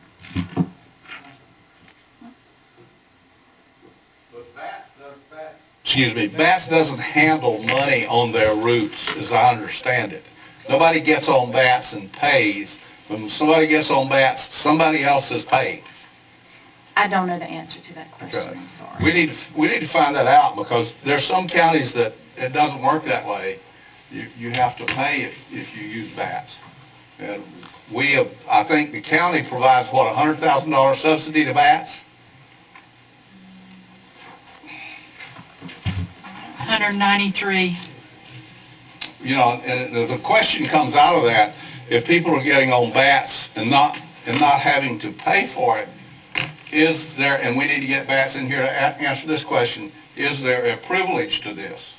In other words, is that open to everybody in the county, regardless of their financial status, their welfare status, race, creed, color, and all that? I'd like to have an answer to that, because it's not fair for us to provide a subsidy to let some people ride for free and everybody else has to pay, especially if the service is denied. How about sit down? You're making me nervous. I got a Charlie horse. This Coach William Jennings Bryant. He's like the basketball player that has a cramp. Yeah. You'll get to see me in a minute. Yeah. Coach playing hurt. John said he was going first, but it didn't happen that way. He's going to go in a few minutes, right? Brian, the North Carolina DOT rural grant, is that for the actual bus? Yeah. The vehicle itself? Now they can, no, actually that's for the operating piece, I believe. They can apply, and they have applied in the past for some specific money to replace equipment. So it does flow through that. But you think this is strictly operating money, not capital? That's right. That's right. Any other questions before John decides to stand up? Mr. Chairman, Yes. we'll take a 5 or 6 minute break. You want to do it now or 7? We got a long night, but I mean, whatever the group wants to do. You want to take an hour or 7? Can you go to 7? Yeah, I'm good. I was just thinking about my friend William Jennings Bryant here. Well, Okay. I'm okay. I'm getting a lot better. He will get tired of standing up after a while and sit down, I'm sure. Brian, you want to move on? Yes, sir. Next is Cooperative Extension, and they're up about 5%, it's about $14,000, and those are associated with state salary increases. As you'll see on that, we have an agreement with the state where we provide those salary pass-throughs, and then their operating expenses are up slightly, but overall that's mostly related to the state salary increases. Soil and water, and again, that is the district, and they have their elected board.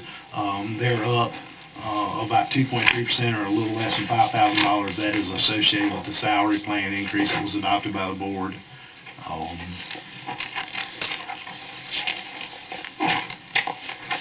Youth services is flat. There's 1,267 above, but this is where you provide funding to Pamlico Pals, the Boys and Girls Club.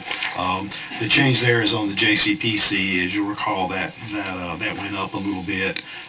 So that's the accounting for that. That's where the additional 1,267 came from. And the board has previously approved the JCPC local match. You did that at your last meeting.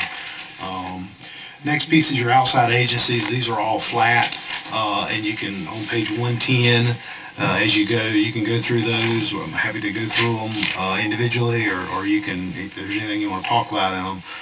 But those are flat from last year, same funding, so no changes in that. But this is where the board has funded public services that are provided by outside agencies, because remember, you have an obligation to to use funds, to use public funds for public services, so you can't pay for just private stuff. It's against the emoluments clause of the Constitution, so. Yes, sir, sorry. Brian, did you just say emoluments clause Yes, sir, it's called the emoluments clause of the U.S. Constitution? of the state constitution. Oh, okay, state, okay. Says you can't, well, the U.S. Constitution has an emoluments clause too. Right, but Used it once recently, but. But the emoluments clause of the North Carolina Constitution says you can't take public money and give it to a private individual. They actually use that. There has to be a public purpose for it. Yeah, makes sense. Yes, sir. Is there a formula for the recreation? Is there a formula for the recreation? Is there, I mean, in terms of the distribution of monies, because it's been flat since 18. It has been. Brian, the answer to that I was given is that these numbers are based on when President Johnson was president. Was it? No, I thought it was Johnson. Okay, Nixon. I'm just telling you, they've been brought forward every year since I've been here, so.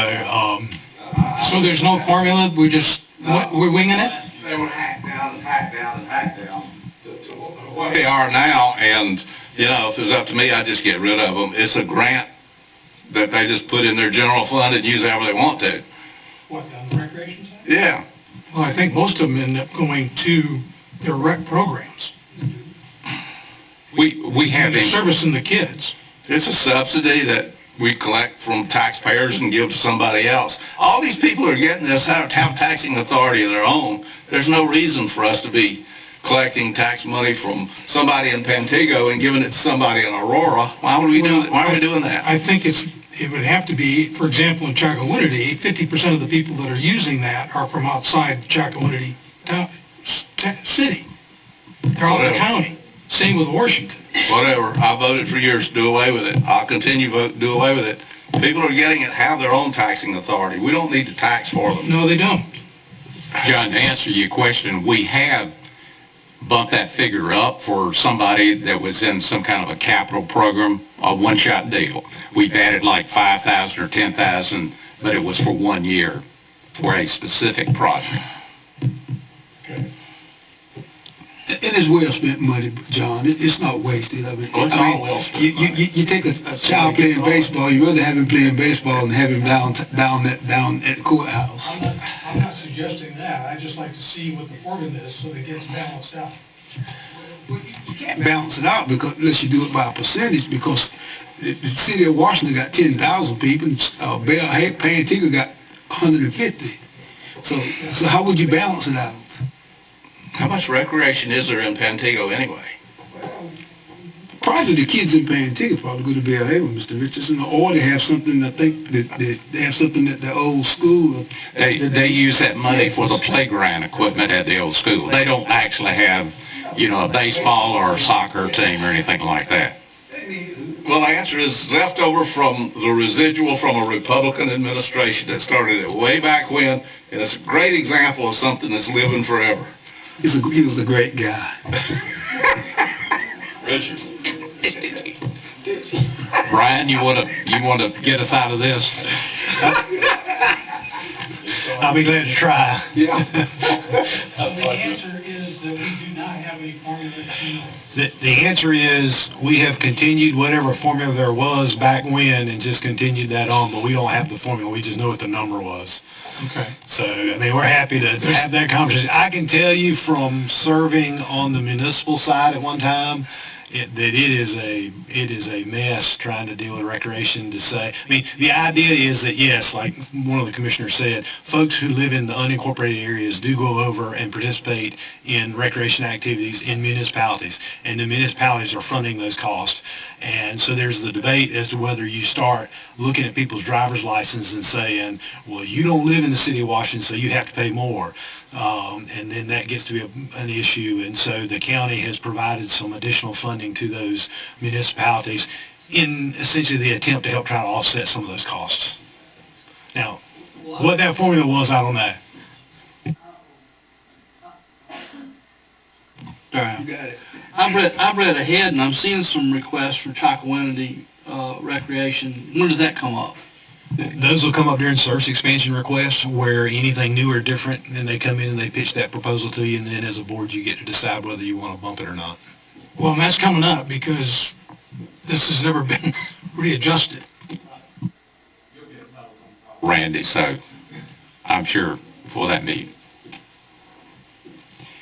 Anything else before we move to the next one? Economic development? This is the Economic Development Department, and it is essentially flat, it's 1%, $2,900 associated with essentially personnel and benefits.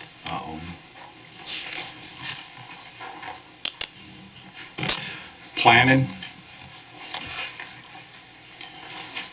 Planning is up slightly, $8,462. That is associated with the pay plan, the implementation of the pay plan. So you'll see some changes in the personnel and benefits. And then there's under the operating, of course, we have the contract with the Mideast to provide the planning services. This is the planning and inspections. Planning and inspections are underneath the planning department budget.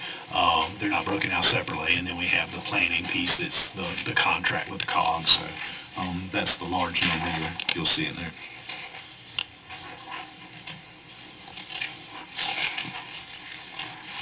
So this will now take you to the discussion of the school systems. I think the superintendent and his staff are here. Just briefly on page 115, we'll go through it so you'll see the changes. As you recall, the school system, the public school system, the K-12 system asked you to maintain their current expense funding and their capital funding from the prior year. And so that's what it shows. And then there's the additional line item in there that says SRO funding. Remember the board took a vote at the joint meeting several months ago, and that was at $650 at the time. There were some negotiations with the school system and their contractor about vehicles that were going to be used under the contract. They went from SUVs to sedans, and that in turn gave them a lower cost. So we got that updated information from the superintendent, and that has been entered in. So that cost for this year is $603,600. So that total appropriation to the schools, including all of it, is 16.3. And if you have any specific questions, superintendent and his staff are here, or were nice enough to be here tonight, and they can. Well, I thought we were going to get a list from the school board of their proposed capital expenditures. Maybe I'm wrong, but I thought that was a part of this package, that they were going to give us that list. They've given it to us every year. I think that was given at the community college during our joint meeting. Well, it's kind of an overall list, but it wasn't boiled down to a specific list. I think that's my fault. I think it got missed being put in the budget, but I'm happy if we take a break to make copies and have those available when you get back. Do they have a specific list? I'm not interested in Yes, they seeing have a that specific. $100 million. I just want They to have a see what list. you're going to do with this million. It is there. Oh, okay, well, that takes care of that then, yeah.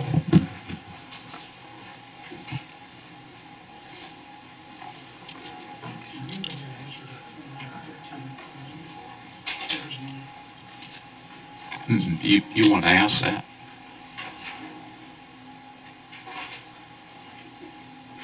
John? Okay. Do we have an answer on the $413,000 in CARES Act money that you're reducing the operating budget by? What that is going to be used for? 413, 333? But 363, yeah. I mean, you're, I'm not going to ask you. Was that for you or for us? I'm sorry. The 41333 figure, are you referring to the SRO funding? No, this is on your, Okay. the sheet that you gave. I wasn't at that meeting Right. at the college. Okay, all right. That's the same question I asked. Yes. Just give them the same answer you gave, Mr. Okay. Okay. Essentially, these are costs that we currently have or incurred within the current operation. Cleaning supplies, gloves, those things are cross-referenced and can go over into the CARES Act because they meet the three questions that we have to look at when we're spending the money to prepare, prevent, and respond to. So Clorox wipes, gloves, masks, those meet those criteria. So those costs for bleach that we use in the cafeteria, the custodians across the district, they all come within that umbrella. Okay, so you're able to move that expense to the CARES Act funding, Correct. okay? Which frees up those funds to then cover the other costs that we're The other anticipating. costs, okay? What happens when the CARES Act money goes away and you still have those expenses? Well, those expenses are related to the COVID needs and the protocols. So as those protocols are lifted, Okay. we have those reductions in those expectations, we may not need the volume of what we currently need.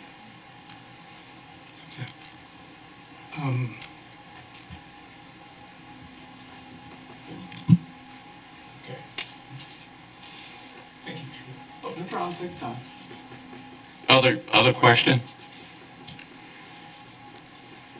On your enrollment, this past year, you lost 398 because of the pandemic. How do you feel about this coming year as far as the enrollment goes? I'd like to draw your attention to ednc.org, specifically to answer your question. You can look at the article entitled, "How Will the Pandemic Shape K-12 Education in North Carolina?" I bring that resource to you as it was published May 11th, as your question actually pertains to every single public school district in the state of North Carolina. We didn't lose children, sir. I know where they went. They're not lost. And specifically, we expect them to return in force. And our teachers are ready for them, our staff is ready for them, our buildings are ready for them. And remember, on March 14th, 2020, at 4:30, someone made a choice for us to shut down our schools.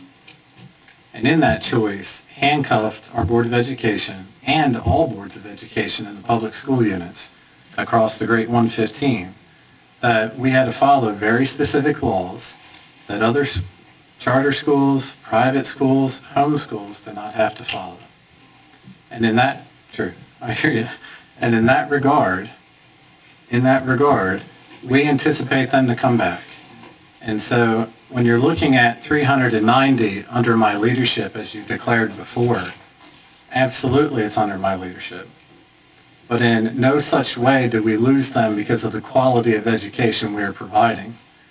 We lost them because we were mandated to make sure they had a mask, and some families didn't want that, whereas in a private school they didn't have to wear it.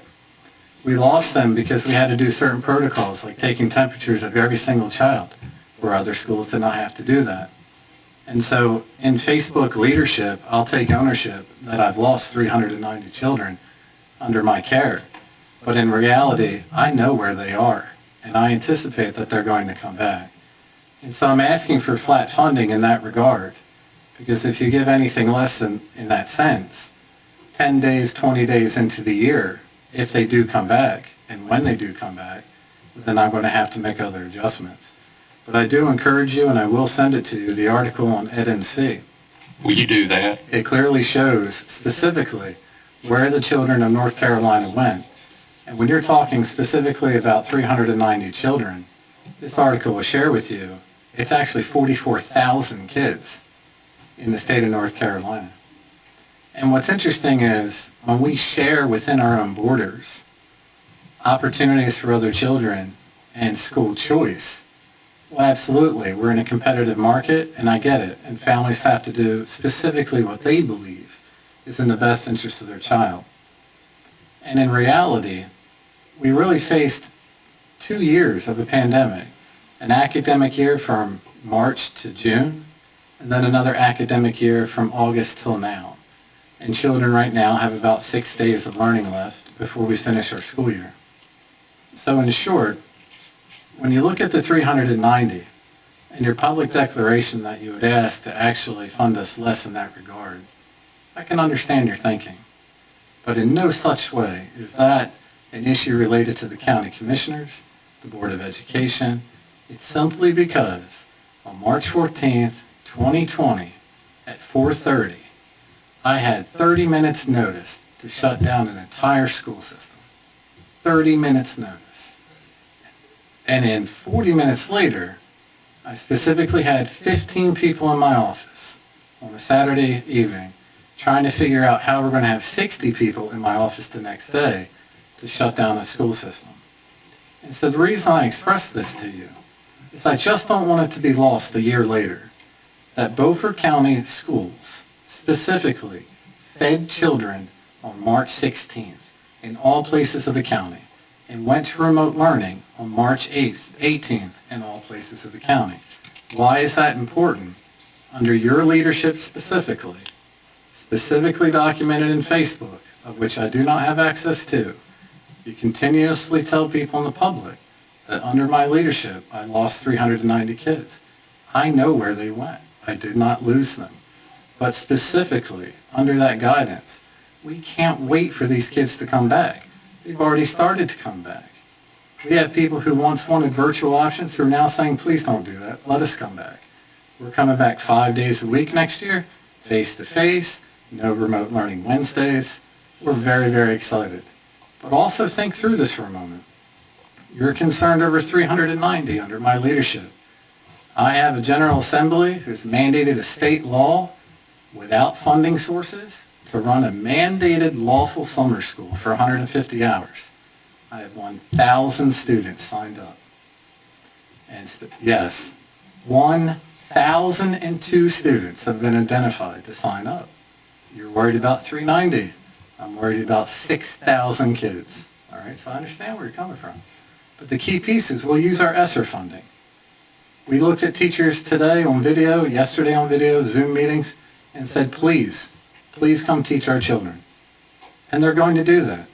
They responded to us amazingly.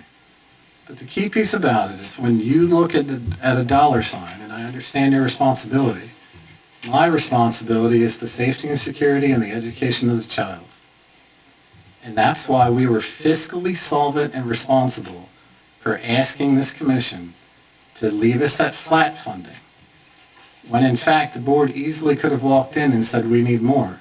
But I think we can do with flat funding. And remember, in ESSER funding, it's not an open bank.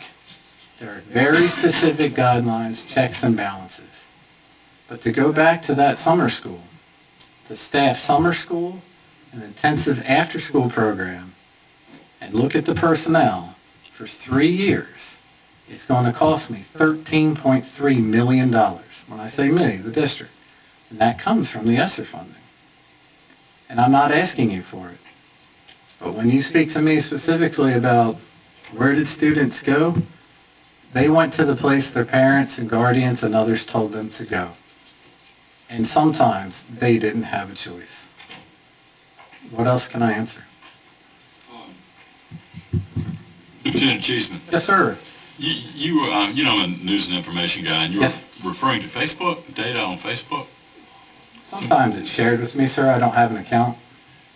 There's been information on Facebook that's not shared with me either. I don't know.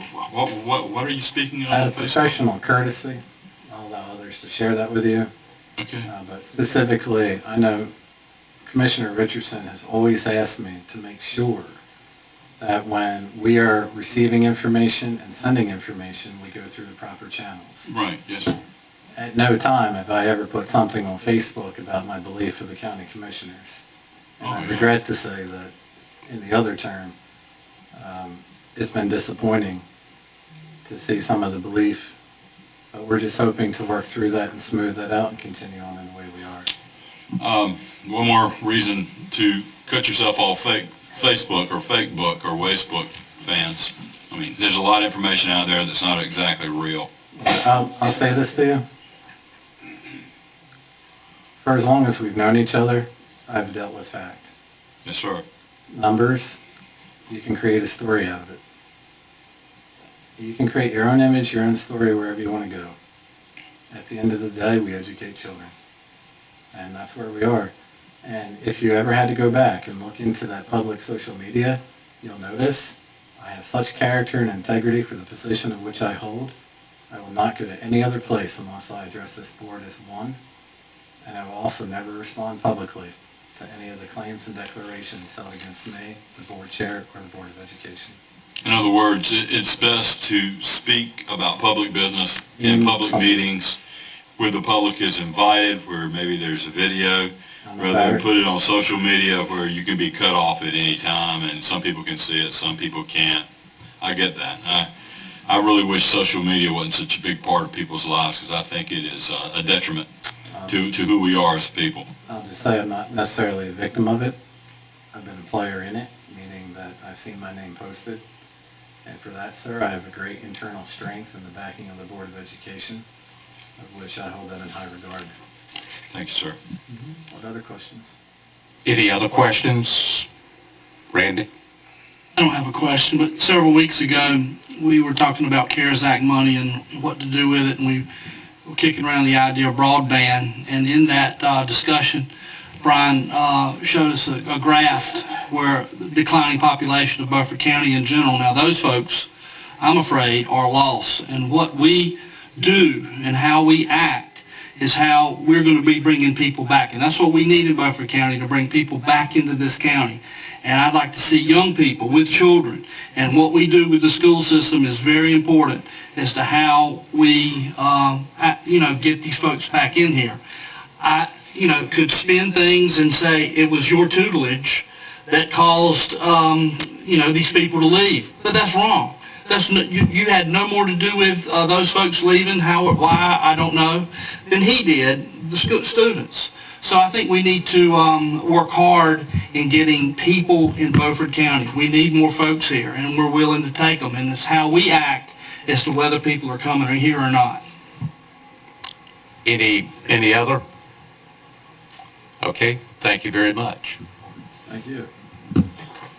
Mr. Chairman, the only other thing related to the K-12 system, as you'll recall, in the joint meeting we had with the boards, there was a request.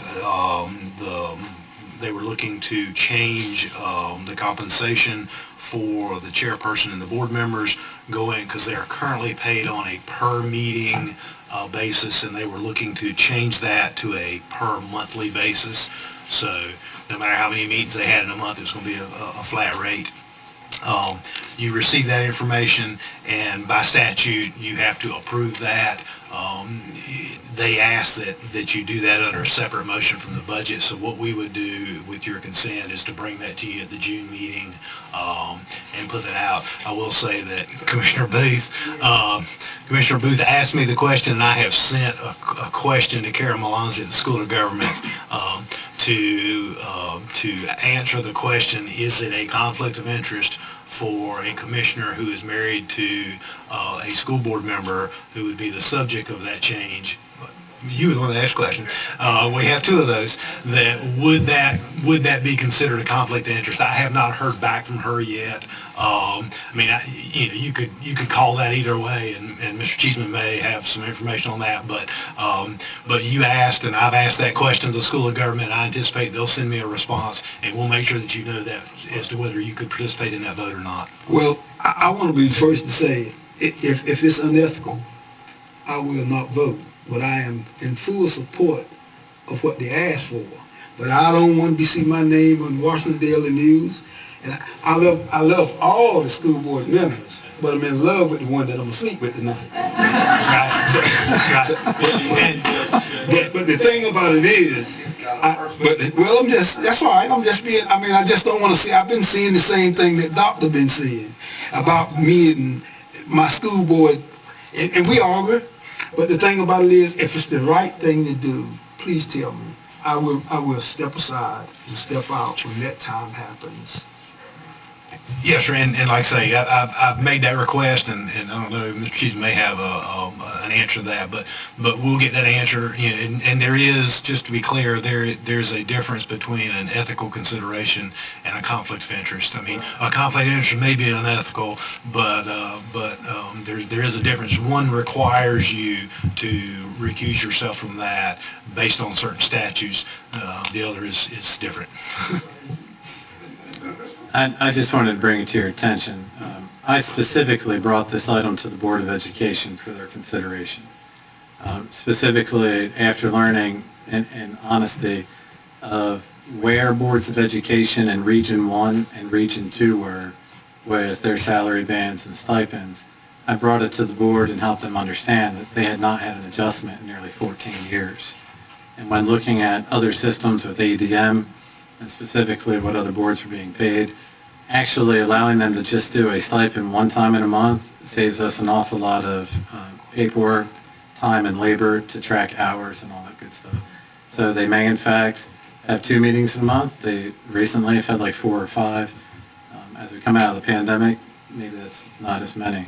But specifically, Brian, to answer your question is, and always go back and check on it, it's my understanding, Mr. Booth, is that when board members who may have a conflict of interest may still be able to participate if in fact it blankets all and it's not just some. And so, and that's usually the advice that we use from our attorneys, but I would ask that your attorneys look at it differently. That's right. But specifically, I just wanted you to know, I do have the documentation I have shared with you. I can share it again. Now I can share it again around what all the systems are making, and this puts them right in the middle, not so far ahead. I think everyone got that at Thank you. our joint meeting. Did you get a copy, John? Okay. All right. So the second piece as we move on is to the community college system. I think representatives from the community college are here. The change there that you have is about a 19% increase. It's a little over $500,000 increase. The majority of that is related to the support that you told their board of trustees you would provide for the boat building curriculum. They have a capital expenditure associated with that. They also have some state salary increases that they're anticipating that you match up on. So, but if you have any specific questions, their representatives are here. Any questions of our president or the vice president in charge of finance for the college? So the capital part is $500,000 for the boat building. 450. Okay. Do you have a question, John? Is the building in Aurora, do you feel is going to be completely paid for by the state grant or what? It will have to be. Okay. We don't have the money to pay for that. And we can't use the federal CARES or HERF or ARP to pay for it. So if the building is to be built, and I made that clear to Representative Kidwell as well as to Mayor Williams, that it's going to have to be built using state money. The money that, as I understand it, it's money that the state has received as part of the American Rescue Plan. But the college also is receiving money from the American Rescue Plan, which we're prohibited from using specifically for facilities. Is there anything that this board can do to support that? Well, certainly in terms of the possibility of helping us with equipment down there, I mean, that's going to be part of the expenditure longer term as we move forward with that. We think that's going to be a real catalyst in that area down there. We anticipate, we already serve around excess of 400 students a year who are employed by Nutrien. And the contractor's village, of course, will now have folks employed there who we will serve. We anticipate at least another 10% on top of what we serve from Nutrien as to that. And we'll be serving the community as well with ESL, GED training from down there as well. We've been looking for quite some time to have a presence in Aurora, a more permanent presence, and this is an opportunity that we did not seek out, but fell in our laps, and we're all too glad to be able to take advantage of it and for the betterment of the people who live down there. Well, I can understand the drum beating for this thing, but for 40 years, the college has conducted courses to supplement nutrient, PCS phosphate, Texas Gulf, whenever they were there. I don't understand why that we need to take government money and do something specially for any one particular company. I've got a problem with that. I don't see, it's going to be for employees of Nutrien are going to be the only people that use it. It looks to me like it's better from a management standpoint for Nutrien to send those people to the community college and let them get familiar with an educational system itself than to have these special courses just for employees of Nutrien. I've got a problem with this because it reeks to me of socialism. I think, first of all, I would respectfully disagree that it's just employees of Nutrien. It's going to be the contractors who are also employed and work in that area who are contracted with Nutrien, as well as some members of the general public. But also, I think that for one thing, it takes an hour to drive to do the occupational lab component of the courses that we teach for them. When it comes to pneumatics and diesel engines and so forth, they have to drive from Aurora all the way around to the campus an hour. And so it is certainly much more convenient to be able to offer that down there. I think it will also be, as I said, I think a catalyst for some degree of economic development in that area, which is, of course, in dire straits outside of Nutrien.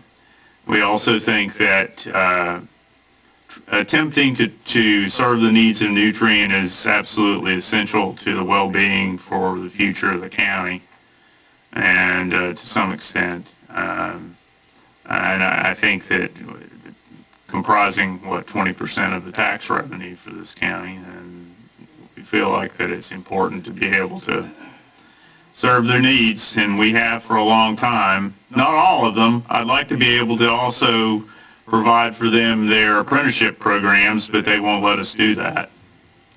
Yeah, I mean, you and I have never disagreed over anything before, but I think you just made my case for socialism. Thank you. I do have on a red tie. Yes.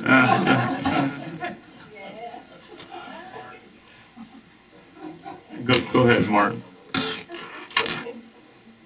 I've been working with the town of Aurora and their consultants for 5 years on the Aurora Industrial Park. The park is for contractors to Nutrien.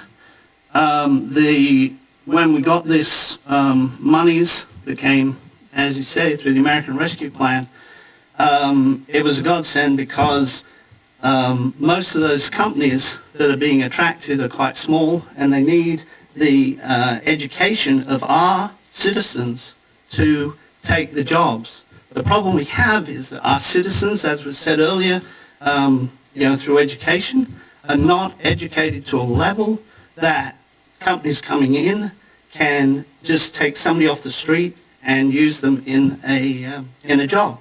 And this is our major problem: is we've got people who don't have the skills for jobs that are available. Nutrien's going to 400 people are going to retire at Nutrien in the next 10 years. I want those to be Beaufort County residents. I want the community college to be able to train them so they can take those jobs. And I don't see it as socialism. I see it as helping the people of Beaufort County get the jobs that are here in the county. Well, thank you, Martin. You and I haven't disagreed before, but it is socialism when government takes benefits and money from people and uses it to help special interest. And that's what's going on here, and I'm against it. We're going to take a 15-minute break. Mr. Chairman. I'm sorry. Real quick. Brian. Just for everybody, eyes wide open, you will be required, if, and Dr. Loop will confirm that, the county, who is the supporting entity for the community college. Excuse me, Brian, Stan Hood. You'll remember when new facilities are constructed at community colleges, you as the supporting agency will get a letter from the state community college system saying, do you as a board support this? Because you will eventually take responsibility for maintenance and ongoing operations for that. So you will get that letter, just to make sure that when that comes, hopefully they fund the building, but if it is built, you will be responsible, and just eyes wide open, that want everybody to know that. And as for where you are now, we are complete. We were only going through education. We were going to start public safety at the next meeting on Tuesday and run public safety through the rest of the budget into the enterprise fund. So from a staff's perspective, presentation-wise, we are done. We're happy to answer any additional questions you have or get into any further discussion. But from our presentation standpoint, unless there's additional, we're good. So we'll reconvene on Tuesday night at 5 o'clock.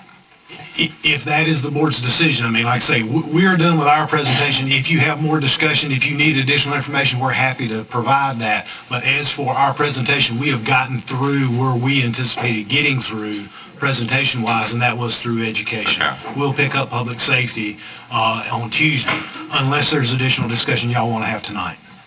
Everybody good with just reconvening on Tuesday night? Okay? We're adjourned. Well, we're in recess. Martin,